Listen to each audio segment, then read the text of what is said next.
Bismillahirrahmanirrahim. Assalamualaikum warahmatullahi wabarakatuh.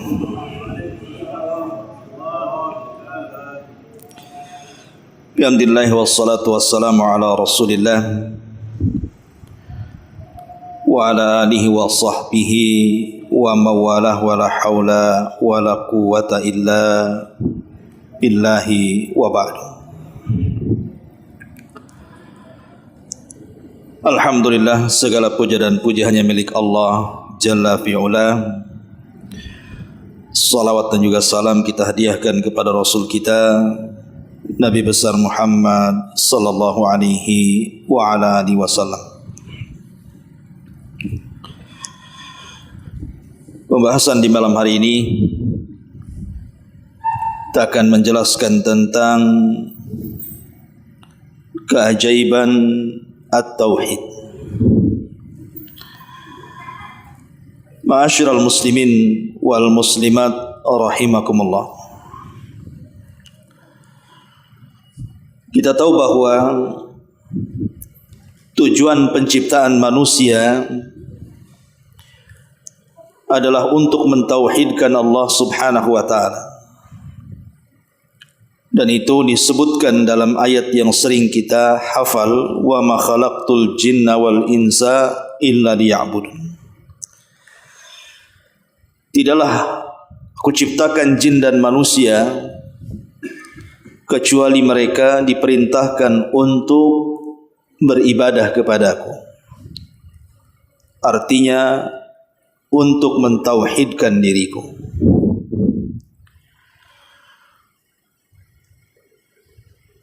Dan di antara fadilah tauhid yang kita akan bahas, pertama kita tahu bahwa tauhid adalah kewajiban pertama dan terakhir seorang manusia. Makanya seseorang dikatakan Islam setelah dia mengucapkan kalimat tauhid. Dan keselamatan manusia setelah kehidupan juga ditentukan dengan tauhid. Makanya Nabi SAW mengatakan, "Man kana akhiru kalamihi la ilaha illallah mukhlishan fi qalbihi dakhalal jannah." Siapa yang akhir ucapannya dia mampu mengucapkan kalimat tauhid la ilaha illallah dengan penuh keikhlasan dalam hatinya, maka jaminannya surga. Makanya Syekh Shalih Fauzan hafizahullah taala mengatakan bahwa tauhid adalah awal kewajiban dan akhir kewajiban manusia. Ma'asyiral muslimin wal muslimat rahimakumullah.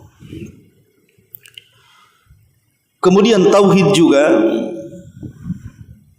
adalah a'zamu asbabi syarhi sadri. Tauhid adalah sebesar-besarnya sebab yang bisa melapangkan dada manusia.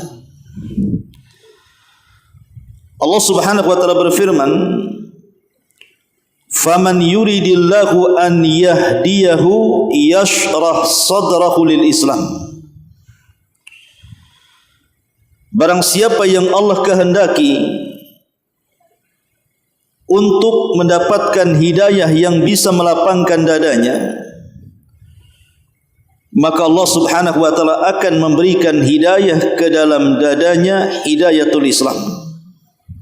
Para ulama tafsir mengatakan yang dimaksud Islam di sini artinya at-tauhid. Tauhidlah yang bisa melapangkan dada seseorang. Contoh sederhananya, kita tahu bahwa di antara contoh-contoh tauhid yang banyak disebutkan para ulama adalah at-tawakkul ilallah. Seseorang bertawakal kepada Allah Subhanahu wa taala.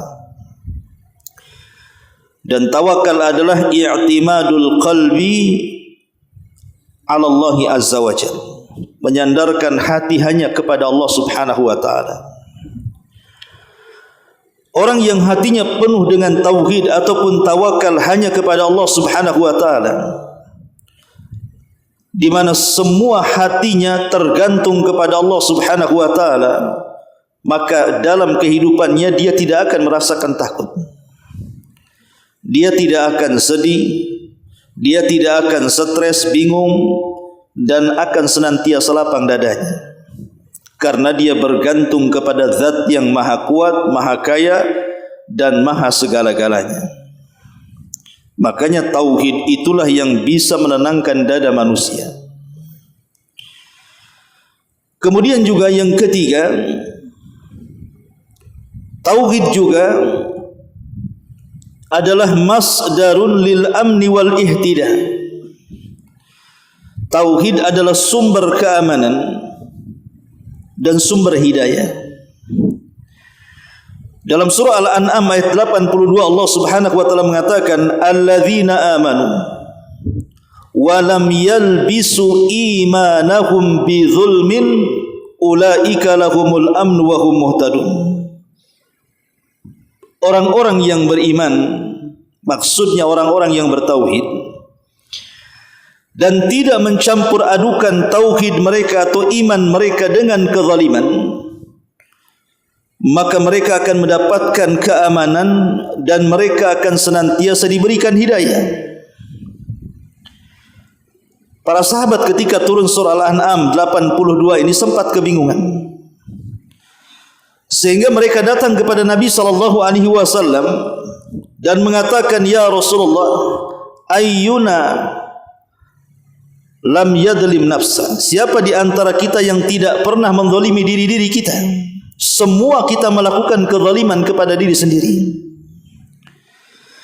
Kalau memang syarat mendapatkan keamanan dunia dan hidayah masuk surga itu harus tidak mencampur adukan keimanan dengan kezaliman, siapa yang tidak berbuat zalim? Semua kita berbuat zalim. Maka sahabat pun kemudian mendapatkan pencerahan oleh Rasul dan mengatakan, bukan seperti yang kalian pikirkan. Yang dimaksud zalim di sini artinya kesyirikan. Sebagaimana perkataan Luqmanul Hakim, inna syirka la zulmun azim. Sesungguhnya syirik itu adalah kezaliman yang sangat besar. Jadi syirik di sini artinya, zalim di sini artinya kesyirikan. Jadi orang-orang yang bertauhid dan tidak mencampur adukan tauhidnya dengan kesyirikan, maka mereka akan mendapatkan keamanan. Aman di sini maksudnya secara mutlak. Kalau tauhidnya sempurna maksudnya di dunia dia aman, di kuburan dia aman, di padang mahsyar dia aman, sampai dia mendapatkan keamanan masuk ke dalam surga. Tapi kalau tauhidnya kurang, ya tentu keamanannya juga tidak mutlak. Atau kita balik dengan mutlakul amni, bukan al-amnul mutlak. Boleh jadi dia mendapatkan keamanan, tetapi setelah menjalankan pembersihan dosa-dosa, dimasukkan ke dalam neraka, baru kemudian dimasukkan ke dalam surga. Tapi yang dimaksud ayat ini adalah orang-orang yang menyempurnakan tauhidnya, betul-betul sempurna dan tidak ada cacat dengan kesyirikan. Kemudian yang keempat, tauhid adalah yuharrirul abdu min rikil makhlukin. Jadi tauhid itu bisa membebaskan seorang hamba dari perbudakan makhluk. Orang-orang yang tidak memiliki tauhid, maka dia bisa menyembah segalanya. Dia bisa menyembah berhala, dia bisa menyembah batu, menyembah pohon, bahkan bisa juga menyembah uang. Sebagaimana Nabi SAW mengatakan, ta'isa abdu dinar wa ta'isa abdu dirham, celaka hamba-hamba dinar dan dirham. Bahkan bisa juga menyembah wanita, menyembah laki-laki, menyembah pekerjaan, dan begitu seterusnya. Tapi orang yang mentauhidkan Allah Subhanahu wa ta'ala, maka mereka tidak mungkin menjadikan dunia ini sebagai sesembahan. karena dia hanya menggantungkan diri kepada Allah Subhanahu wa taala. Dialah As-Samad, tempat bergantung semua makhluk. Kemudian juga di antara faedah tauhid, tauhid ini yu'inu ala sabri ala al-adha'il khalqi, bisa menolong supaya seseorang bisa sabar ketika menghadapi ujian dari manusia. Manusia ketika hidup tidak mungkin selamat dari 3 perkara. Pertama, tidak mungkin selamat dari kematian. Yang kedua, tidak mungkin selamat dari ujian. Dan yang ketiga, tidak mungkin selamat dari ucapan manusia lainnya. Itulah manusia hidup di dunia. Tidak selamat dari kematian, tidak selamat dari ujian, dan tidak selamat dari ucapan manusia lainnya. Terkadang ada orang yang mungkin kehidupannya penuh dengan fitnahan manusia. Entah dia digibah, difitnah, dibuli, dicaci, dimaki, direndahkan, diadu domba dan yang semacamnya. Terkadang kehidupannya berfikir bahwa mati lebih baik daripada hidup. Itu yang dirasakan tuh kalau orang sudah terkena fitnah, apalagi fitnah ini menyebar, dan yang memfitnah ini bukan 1, 2, boleh jadi ratusan bahkan ribuan orang seperti yang di zaman sekarang ya. Ada yang disebut dengan netizen itu. Kan banyak orang stres itu. Gara-gara mungkin satu aibnya terbongkar, seluruh netizen kemudian berbicara dan berkomentar buruk. Terkadang sesak dadanya kan. Lah orang-orang yang bertauhid kepada Allah Subhanahu wa taala tidak takut dengan ujian manusia. Karena satu dunia manusia mencaci maki dia. Kalau Allah Subhanahu wa taala tidak mengizinkan kecelakaannya, maka sampai kiamat tidak mungkin celaka. Itulah yang dikatakan oleh Nabi sallallahu alaihi wasallam, kalaulah satu dunia ini berkumpul, manusia dan jinnya, kemudian menyerang kalian untuk memberikan madarat, kalau Allah tidak mencatat anda mendapatkan madarat, tidak akan sampai madarat itu kepada anda. Sebagaimana juga kalau satu dunia jin dan manusianya berkumpul untuk memberikan manfaat, tidak akan sampai manfaat itu kalau belum ditulis dalam takdir Allah Subhanahu wa taala. Jadi orang yang bertauhid itu merasa tenang. Jiwanya akan merasa tenang dan akan lebih sabar lagi dari ujian manusia. Karena tidak mungkin ujian itu akan berjalan lama. Bukankah Allah yang mengatakan wa tilkal ayyam nudawiluha bainan nas? Hari-hari itu kan berputar. Tidak mungkin manusia bicara terus. Tidak mungkin manusia memfitnah terus. Ada waktunya dia capek juga bicara. Karena ketika Allah menciptakan manusia bisa bicara itu, bukan berarti tujuannya hanya untuk membicarakan kita sejak lahir sampai mati. Tidak. Ya mungkin terkadang membicarakan kita karena hasutan, atau karena dendam, atau karena iri. Satu saat pun boleh jadi dia akan berhenti dan tidak akan bicara lagi. Ma'asyiral muslimin yang dimuliakan Allah Subhanahu wa taala. Kemudian at-tauhid yukhaffif al-makari wa yuhawwin al-alam. Di antara faedah tauhid juga adalah bisa meringankan al-makari, sesuatu yang kita tidak suka, dan bisa meringankan penyakit. Disebutkan oleh Al-Allamah Abdurrahman ibn Nasir As-Sa'di rahimahullahu taala ketika menyebutkan fadilah tauhid, dia mengatakan annahu yukhaffif ataupun yukhaffafu 'alal abdil makari wa yuhawwanu 'alaihi al-alam. Sesungguhnya tauhid itu bisa meringankan terhadap seorang hamba dari hal-hal yang tidak disukai dia, atau meringankan dari hal-hal yang boleh jadi menyakiti dia.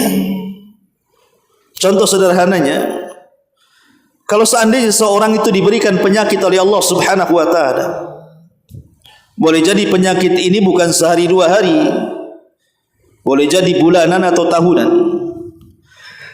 Terkadang kalau tidak ada tauhid dalam hatinya ikhwan, setan itu lebih dekat kepada dia dibandingkan malaikat. Apalagi kondisinya sakit parah yang mendekati kematiannya, itu setan tidak ridha kalau dia mati husnul khatimah. Maka biasanya orang-orang yang tidak bertauhid akan mudah terkena waswas syaitan. Kemudian setan akan berikan waswas untuk diletakkan keputusasaan dalam hatinya. Kemudian terpikir bahwa lebih baik mati dibandingkan hidup. Boleh jadi dia memandang orang-orang di sekitarnya, orang-orang yang tercintanya dari keluarga dan kerabatnya yang sudah lama kemudian menjaga dan merawatnya. Dia merasa bersalah. Gara-gara sakit dia mereka repot dengan kita. Akhirnya setan datang, lebih baik mengakhiri dirinya dibandingkan harus terus bersabar di atas penyakitnya. Dan itu banyak. Betapa banyak orang-orang yang sakit parah kemudian putus asa. Saking putus asanya sehingga mereka kemudian mencari pengobatan pun ala kadarnya. Kalau memang ada berita di sana ada dukun yang bisa mengobatinya, pasti dia akan datang kepada dukun itu, walaupun dukun itu penipu. Atau kalau seandainya ada tangkal dan jimat yang bisa meredakan penyakitnya, pasti dia akan membelinya. Itu kalau orang kurang tauhid itu. Maka dia akan menghalalkan segala cara yang penting sembuh. Karena dia tidak tahan dengan penyakitnya. Tapi orang-orang yang mentauhidkan Allah Subhanahu wa taala, boleh jadi penyakit itu bisa menyadarkannya. Betapa banyak orang-orang yang dulunya jahat kemudian terkena penyakit, akhirnya sadar dan bertobat.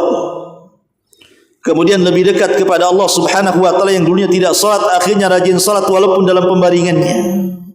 Yang dulunya tidak pernah berzikir akhirnya sibuk lisannya untuk membasahi dengan zikrullah azza wa jalla. Jadi orang-orang yang bertauhid terkadang menjadikan momentum sakit itu bisa jadi untuk supaya menghilangkan dosa-dosanya, mengangkat derajatnya, atau boleh jadi merenungkan kesalahan-kesalahannya. Jadi intinya bahwa tauhid itu minimalnya bisa mengurangi tensi stres ketika seseorang kena musibah. Kemudian juga di antara fungsi tauhid adalah tunalu asy-syafa'atu tunalu bitajridit tauhid. Bahwa syafaat itu tidak akan diraih kecuali orang-orang yang mereka memurnikan tauhid kepada Allah Subhanahu wa taala.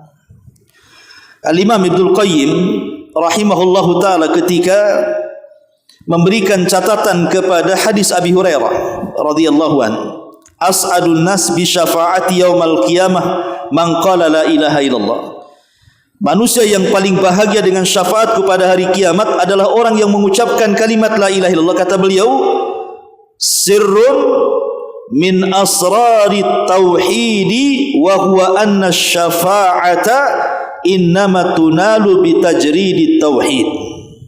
Kata Imam Ibnu Qayyim rahimahullahu taala, di sini ada rahasia dari rahasia-rahasia tauhid yang belum terungkap, yaitu bahwa syafaat itu tidak mungkin diraih kecuali orang-orang yang memurnikan tauhid.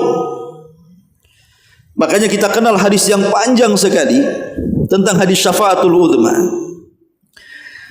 Ketika manusia datang kepada Nabi Adam alaihi salatu wassalam dan mengatakan, ya Adam anta abul bashar, wahai Adam engkau bapak manusia, isfa' lana ila rabbik ala tara ila ma nahnu fihi. Wahai Adam, engkau adalah bapak manusia, tidakkah kau minta syafaat kepada Rabb-Mu? Dan tidaklah kau melihat kami, bagaimana kondisi kami? Kami kesulitan, matahari didekatkan, keringat bercucuran, dan tidak jelas keputusan. Mintalah syafaat kepada Rabb untuk kami. Tapi Adam alaihi salatu wassalam hanya mengatakan, nafsi nafsi, urus diri kalian, urus diri kalian. Tapi Adam mengisyaratkan, datanglah kalian kepada Nabi Nuh alaihi salatu wassalam. Tapi Nuh juga jawabannya sama, hanya mengisyaratkan kepada Ibrahim, datanglah kepada Ibrahim. Jawaban Ibrahim pun sama dan mengatakan, nafsi nafsi, urus diri kalian sendiri. Tapi cobalah datang kepada Nabi Musa. Jawaban Nabi Musa pun sama, hanya mengatakan, kalau begitu datanglah kepada Isa. Isa tidak menyebutkan alasannya, tapi dia mengatakan, datanglah kepada Muhammad sallallahu alaihi wasallam. Maka Nabi SAW langsung mengatakan, ana laha, kan kucoba. Akhirnya Nabi SAW pun mendatangi Allah Subhanahu wa taala dan sujud di bawah arasy-Nya dengan sujud yang panjang sekali dan berdoa dengan doa yang lama sekali. Sampai pada akhirnya Allah Subhanahu wa taala datang dan mengatakan, ya Muhammad irfa ra'sak, wahai Muhammad angkat kepalamu, sal tu'ta, kul tusma, ishfa tushaffa.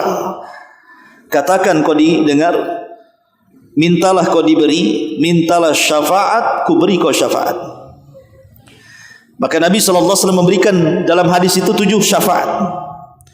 Dan yang terakhir dari 7 syafaat itu, Nabi SAW meminta agar Allah mengeluarkan manusia-manusia yang sudah menjadi arang yang ada di neraka, tetapi dalam hatinya masih mentauhidkan Allah Subhanahu wa taala. Dari sini Nabi mengatakan dalam hadis Abu Hurairah radhiyallahu an, as'adun nas bi syafaati yaumal qiyamah man qala la ilaha illallah. Manusia paling bahagia dengan syafaatku pada hari kiamat, kata Rasul, orang yang mengucapkan kalimat la ilaha illallah. Jadi syafaat itu tidak akan diraih kecuali dengan at-tauhid. Kemudian at-tauhid adalah at-tauhidul kamil yaghfiru dzunub. Tauhid yang sempurna bisa merontokkan dan menggugurkan dosa.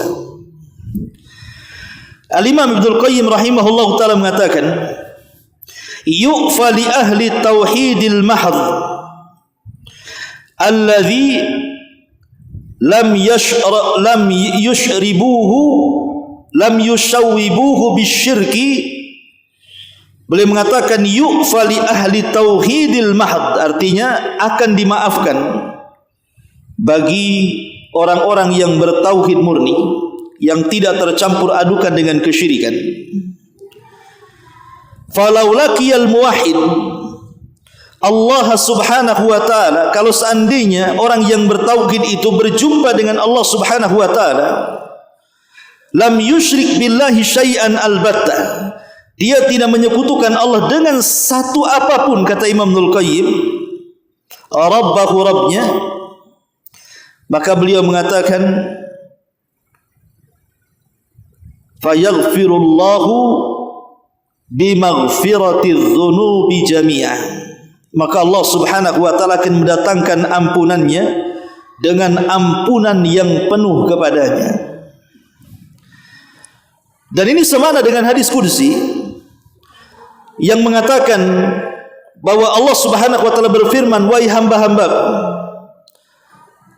seandainya engkau mendatangkan diri kepadaku dengan membawa dosa yang membumbung sampai ke langit atau dosa yang beratnya seberat bumi, tetapi tidak menyekutukan Allah Subhanahu wa taala, kau datang kepadaku dengan ampunan, maka aku akan datang kepadamu dengan hal yang sama, mengampuni semua dosa, walaupun dosa itu setinggi langit bahkan seberat bumi.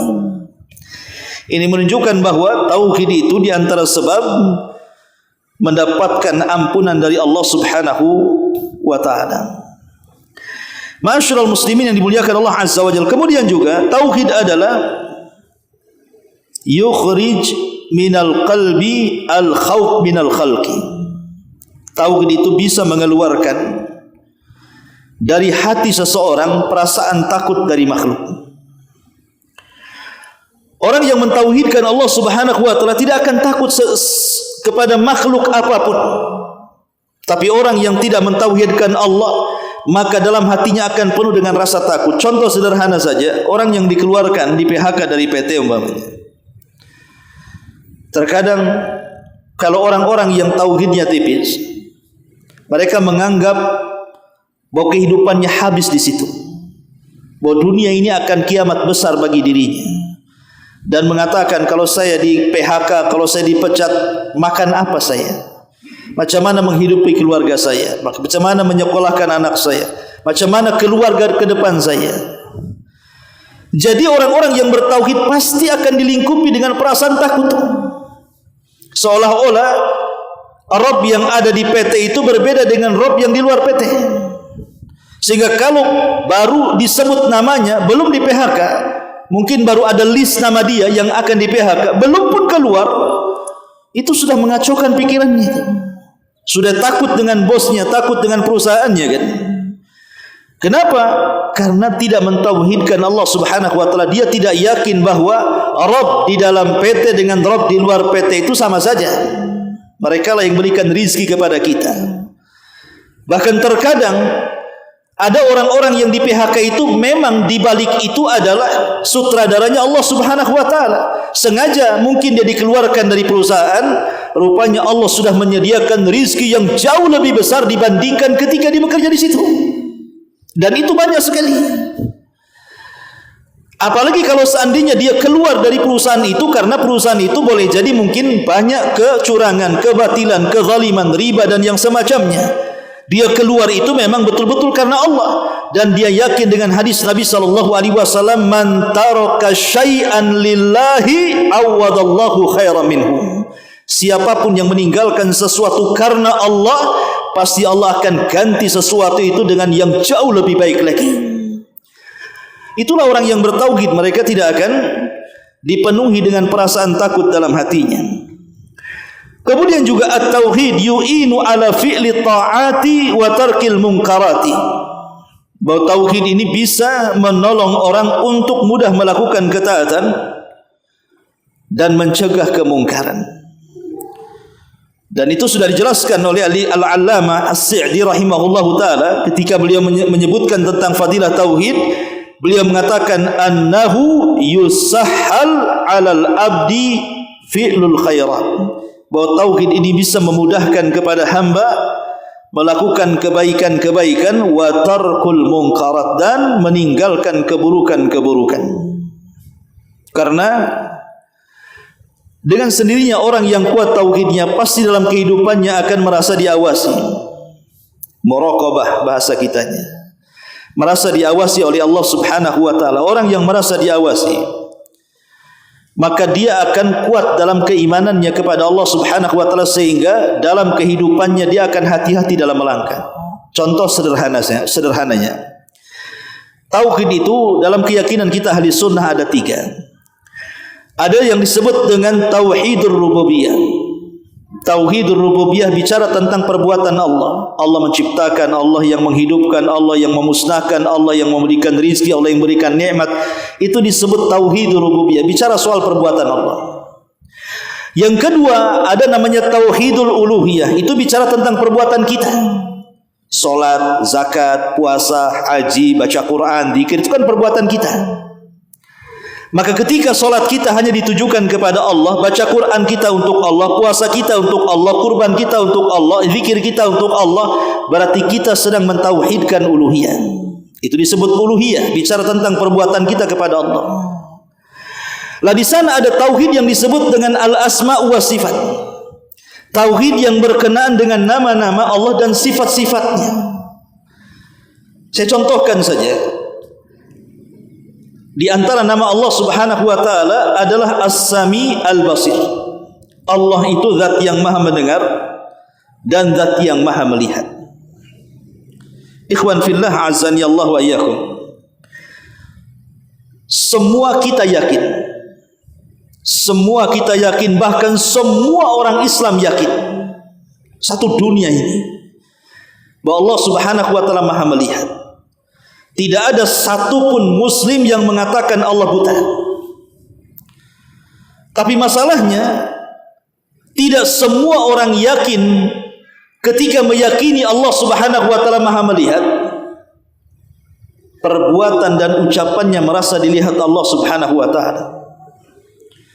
Kalau seandainya orang yang yakin Allah maha melihat dan semua perbuatan kita terasa dilihat Allah Subhanahu wa taala, tentu dia tidak mungkin perbuatannya jatuh kepada kemaksiatan, karena dia merasa dilihat Allah. Atau contoh sederhana lainnya, As-Sami, Allah maha mendengar. Semua kita meyakini Allah itu maha mendengar. Tapi tidak semua yang meyakini Allah maha mendengar ucapannya merasa didengar Allah. Kalau semua orang yang yakin bahwa Allah itu maha mendengar, kemudian semua ucapan yang diucapkannya merasa bahwa didengar Allah Subhanahu wa taala, tidak mungkin dia mengucapkan kecuali yang baik. Kenapa? Kalau dia mengeluarkan kata-kata yang kotor, Allah dengar. Itu baru dua nama Allah, As-Sami Al-Basir. Kalau diterapkan ini, dua nama Allah saja, maka manusia itu akan terlahir menjadi manusia yang baik, manusia yang jujur, yang disiplin, yang bertanggung jawab, dan terlahir menjadi manusia yang saleh dan salehah. Dipastikan itu baru dua nama saja. Kalau diresapi. Masalahnya ketika kita beriman kepada nama-nama Allah hanya sebatas wujudnya, tapi tidak sampai ke maha besar Allah Subhanahu wa taala. Ini yang terjadi kalau kita betul-betul mempelajari tauhid, maka tauhid itu bisa membangkitkan ketaatan kita kepada Allah dan bisa mencegah kemungkaran kita kepada Allah Subhanahu wa taala. Kemudian juga tauhid ini adalah at-tasbit wal istiqamatu indal mauti. Tauhid ini yang menjadikan seseorang itu punya ketetapan dan istiqamah saat kematiannya. Allah Subhanahu wa taala mengatakan, "Yusabbitullahu alladhina amanu bil qawli tsabit fil hayatid dunya wal akhirah." Allah Subhanahu wa taala akan memberikan kemantapan jawaban kepada orang-orang yang beriman saat ditanya oleh dua malaikat Munkar dan Nakir, "Man rabbuk?" Siapa Rabb?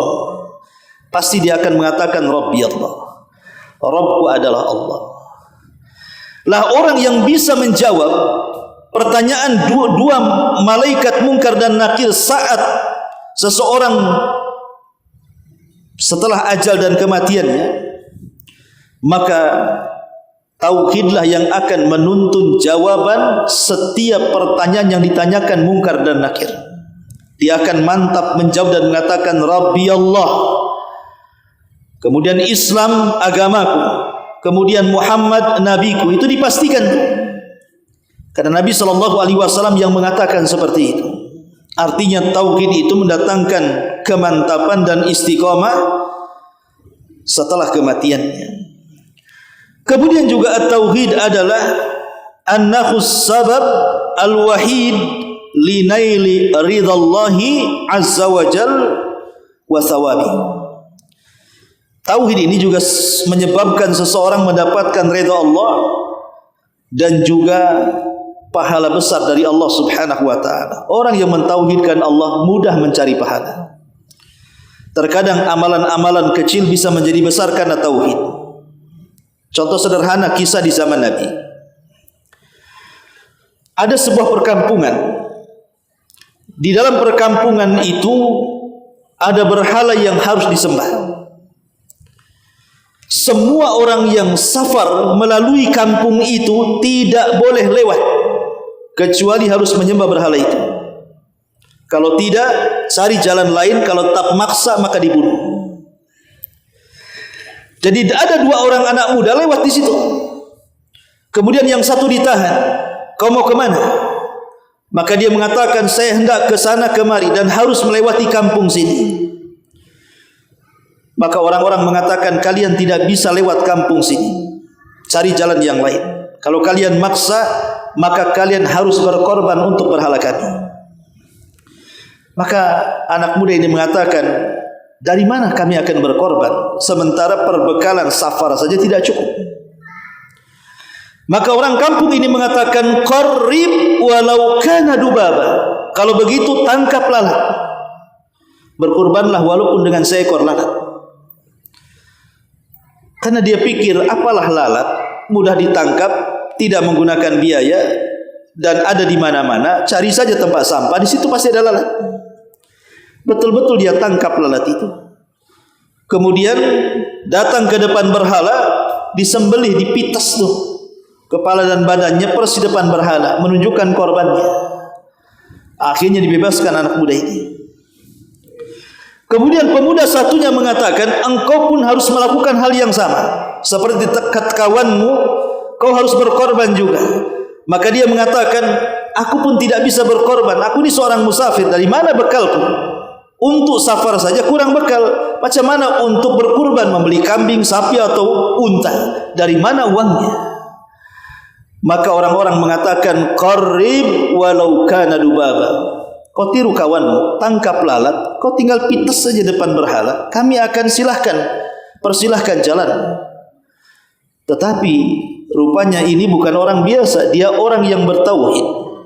Dia mengatakan, wahai fulan, walaupun seekor lalat, kalau ku persembahkan demi berhalamu, maka aku tidak akan sudi melakukan. Biarkan aku jalan.